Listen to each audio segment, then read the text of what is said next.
एक छोटे से गांव में एक बिल्ली का बच्चा और एक कुत्ते का बच्चा रहते थे। लोग सोचते थे कि वे कभी दोस्त नहीं बनेंगे। एक दिन खेलते खेलते गेंद दोनों के पास आ गई।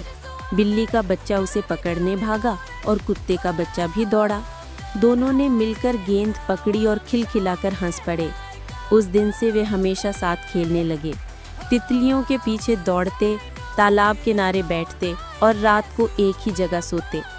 गांव वालों ने सीखा कि सच्ची दोस्ती रूप या जात नहीं देखती, बस दिल देखती है।